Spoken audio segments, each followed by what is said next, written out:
I enjoy listening and watching commentary videos all the time. But one of my favorite type of commentary videos is videos that comment on overconsumption. Just seeing how people are so quick to go out and get the latest item, all because of a trend or something goes viral on social media.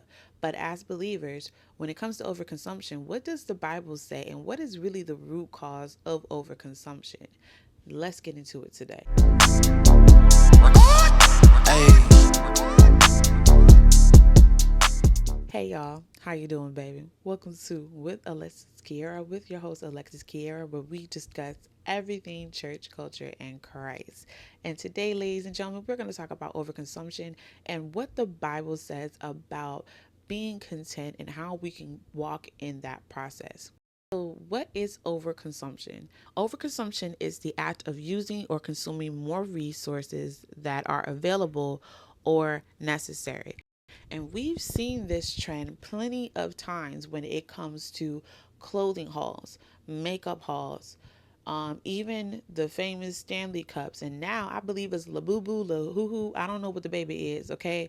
To me, it looks like an updated Furby, and I'm staying far away from it. If you know, you know. But bottom line, people are going across their way to purchase these items mainly because it's going viral and it's a product. Now, I understand if there's some items that are used, like for example, the Stanley Cup, it's a reusable water cup. You buy one, okay. You buy two in different size, all right, cool. But sis, what was the absolute reason of you having 50 Stanley Cups, a wall, of course? And then, of course, what this does, it builds even more waste because you only got one mouth but 50 cups. And now you're trying to give those cups away so you can catch on to the next trend, to whatever cute little bottle is coming up next. That is a problem. People really have a fear of missing out. And honestly, if I can be honest myself as an ex-consumer, it's also being discontent with what you have. People are always trying to keep up with the Joneses and purchase these items, knowing good and well they have no money. People are even willing to go in debt by signing up for services and not being able to make the payments, or using or maxing out their credit cards trying to buy the latest iPhone.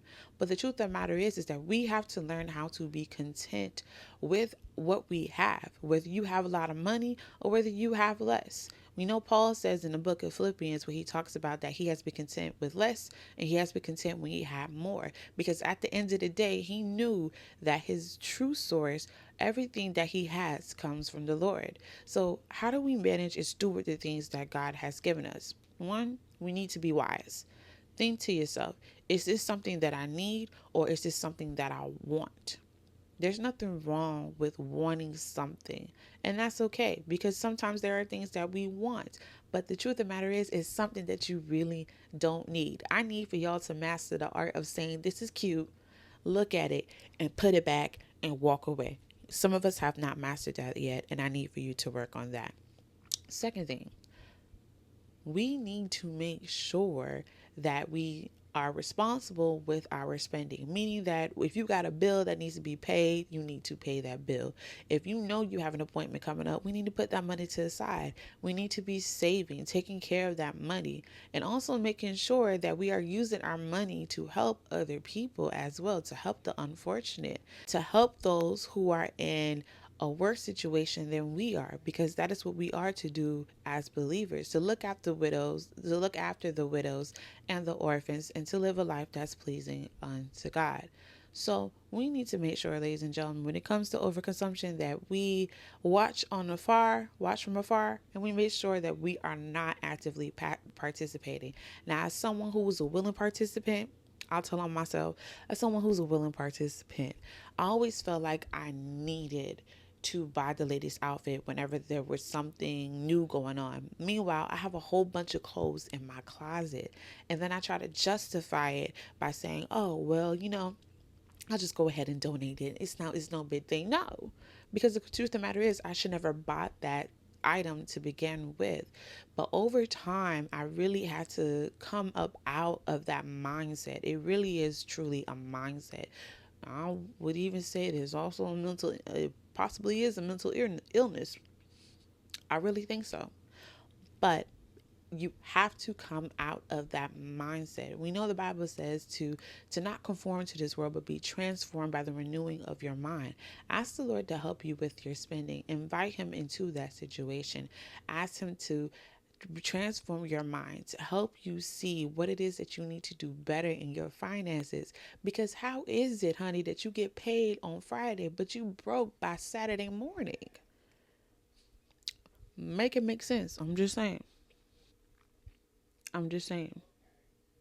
So overall, we need to make sure that we do not overconsume, but we are wise with our spending.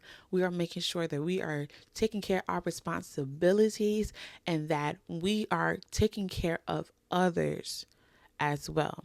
And if you like this video or you got a testimony, honey, share your testimony about overconsumption. Tell the people how you've been delivered, set apart, sanctified. Hey,